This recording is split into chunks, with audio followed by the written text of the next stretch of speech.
Bem, sejam todas muito bem-vindas. É um prazer estar falando aqui com vocês hoje. Vocês que estão me assistindo pelo YouTube, vocês que estão me assistindo pelo TikTok, vocês que estão me assistindo pelo Instagram. É um prazer estar falando com vocês aqui hoje. Eu sou Regiane Cunha, sou terapeuta e especialista na superação da depressão e da ansiedade e ajudo pessoas que queiram aprender a superar a depressão e a ansiedade de um jeito simples, rápido, eficaz e sem precisar fazer uso de medicamentos. O que é o ciclo da ansiedade, né? O que é a ansiedade? O que é a ansiedade em si? Atenção, a minha abordagem da depressão e da ansiedade, ela não é a abordagem psiquiátrica, ou seja, ela não está se baseando a questão hormonal, tá? Se vocês estão com baixo índice de serotonina, estão com alta de cortisol, estão com noradrenalina, dopamina, o que é? Não é o meu foco aqui central. Eu sei de tudo isso, tenho todas essas mesmas formações e essas informações para trazer para vocês, mas esse não vai ser o foco aqui. O foco aqui e o foco do meu trabalho como especialista já há diversos anos é conseguir fazer com que você encontre a origem da sua depressão, a origem da sua ansiedade, e que você possa sair de uma forma natural, sem precisar fazer uso de medicamentos associados para conseguir um tratamento melhor. Quem já toma medicação, pode estar tomando medicação e continuar. Mas a minha abordagem aqui é diferente. A minha abordagem aqui é como uma terapia alternativa, tá bem? Aproveitando e falando aqui para a Sônia, que é psicóloga, então já saber que a minha abordagem não vai estar ligada a esse campo, mas sim as questões que estão ligadas por trás desses traumas que nós vivenciamos que vão nos levar, então, para a ansiedade e a depressão. O foco aqui é resolver na origem. Então, quando eu penso em ansiedade, eu sei que é uma resposta do meu corpo a um medo que foi gerado, a um pensamento que foi associado a uma situação futura, normalmente é uma síndrome de ansiedade futura, né? Ligado a algo que vai acontecer, que eu antecipo e que eu começo a entrar em aceleração. Eu começo a ficar preocupada a partir daí. Essa preocupação é tão grande que ela começa a gerar questões, ou seja, orgânicas no meu corpo. O meu corpo começa a reagir e fazer com que eu sinta um monte de reações involuntárias. A gente vai estar falando disso no ciclo da ansiedade aqui para vocês entenderem. Mas qual é o foco e a abordagem central que eu quero que vocês tenham em mente? É que a questão da ansiedade e a questão da depressão, ela começa com um trauma que eu vivenciei.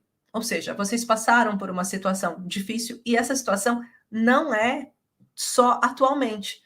Porque você pode estar com a sua vida totalmente resolvida, como acontece com várias pessoas que estão no auge da sua carreira, como acontece com pessoas que estão com bastante dinheiro, que estão com as melhores profissões e de repente entram em ansiedade ou em depressão.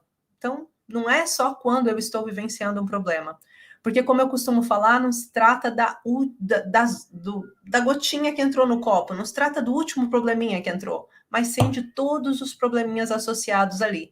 E daí, para isso, a gente tem o trauma acumulativo. Né? O trauma acumulativo são essas várias situações que vão passando na nossa história, várias situações que vão se juntando e que, quando se juntam, chega um dia que a gente não aguenta mais e o nosso corpo começa a demonstrar fisicamente que a gente não está bem, certo? Mas também pode ser um trauma de impacto, um trauma que acontece de uma única vez. Qual a diferença do acumulativo para o de impacto? No acumulativo, são situações que nós vamos passando durante muito tempo na nossa vida. Por exemplo, um acumulativo típico que gera ansiedade é quando, durante a minha vida inteira, eu passei por processos de humilhação. Eu passei por processos de alguém na minha casa dizer que eu era incapaz, de dizer, você não presta para nada, se não fosse eu, você está sempre, você não consegue fazer nada direito. Esse tipo de frase vai fazendo com que você vá criando uma versão de você que não é real. E chega uma altura em que aquele pote está cheio, e que você acredita que você não vai dar conta de nada, e você começa a entrar em colapso. Então, isso é uma das várias situações que pode acontecer. Aqui eu estava colocando para vocês entenderem, por exemplo, um escudo da impotência quando ele está ativo. E ele vai trazer questões associadas na ansiedade que são sintomas diferentes do que toda a gente tem. E por isso que os sintomas de ansiedade são tão diferentes em caso a caso. Você pega uma pessoa que tem ansiedade e o sintoma é, por exemplo, queda de cabelo, e você pega uma outra pessoa que tem ansiedade e que ela vomita, literalmente. E você pode pegar ainda uma outra pessoa que tem ansiedade, que ela sente tonturas, que ela sente que ela vai desmaiar. Em alguns casos, até desmaia. Algumas outras pessoas que, com a ansiedade que vai crescendo, pode virar um ataque de pânico. E por que isso acontece se a ansiedade seria a mesma base? Porque vai depender da situação traumática que ela passou. Se ela passou um trauma acumulativo relacionado à desvalorização, se ela passou um trauma acumulativo relacionado à desproteção, nunca senti que ninguém da minha casa me protegeu, nunca senti que as pessoas cuidavam de mim com carinho, nunca senti que as pessoas me apoiavam, ou perdi alguém que eu amava, fui afastada de uma escola que eu me dava bem e fui colocada numa outra escola e a partir daí tudo descambou. Ou, por exemplo, pessoas que tiveram morte de familiares de perto, por exemplo, no meu caso, em concreto, foi através da perda do meu pai. A morte do meu pai começou, as minhas crises de ansiedade começaram a partir da morte do meu pai.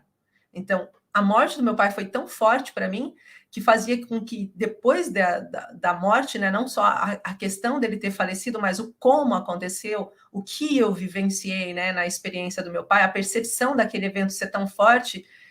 O meu pai, ele teve um acidente de viação, né? A gente chama viação aqui em Portugal, mas no trânsito, com um caminhão, o caminhão embateu contra um autocarro, um ônibus no Brasil, para quem está me assistindo do Brasil, e o corpo dele foi decapitado do lado de cá, do lado esquerdo. Então, colocaram peças de plásticos para substituir canos, para substituir. E eu vi isso quando chegou o caixão. Eu olhei aquilo, eu vi o meu pai colado, a mão dele colada com fita cola num cano. E aquilo para mim foi algo terrível. A partir dali, todas as vezes que eu tinha que sair, só no dia que eu fiquei sabendo que ele tinha falecido, eu desmaiei 4 ou 5 vezes. Mas a partir dali, com 12 anos, eu comecei a ter desmaios sucessivos, desmaios atrás de desmaios. Bastava eu estar num espaço onde eu ouvia burbúrios, onde eu sentia que estava todo mundo chegando muito perto de mim, que tinha muita gente, e o meu cérebro simplesmente desligava. As minhas crises de ansiedade eram tão severas que eu ficava me perguntando se valia a pena ou não eu ir na escola. Eu não queria mais ir para a escola, eu não queria mais sair de casa, eu tremia, eu ficava tremendo. Eu entrava dentro da casa de banho para me esconder na casa de banho, porque quando começava muita gente na sala a falar, minha mão tremia, eu fazia assim, eu queria me esconder. Então, tudo isso eu passei. Essa era a forma da minha ansiedade. A minha ansiedade estava relacionada com o quê? Com a perda do meu pai. Então, o meu escudo era de perda. E o que aconteceu com o crescente dessa ansiedade? Porque naquela altura ninguém falava sobre ansiedade. Eu tenho hoje 41 anos, mas na altura eu tinha 12. Ninguém falava sobre ansiedade. Então, depois disso, eu comecei a ter ataques de pânico e epilepsia.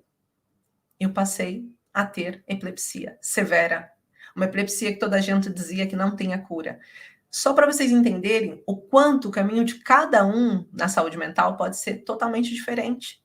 Pode ser extremamente diferente. Foi a partir da minha epilepsia que eu aprendi como que eu conseguia me curar de uma forma natural. Como que eu conseguia sair disso de uma forma natural. Então, esse ciclo da ansiedade hoje vai ser importante para vocês conseguirem perceber que é possível vocês saírem desse ciclo.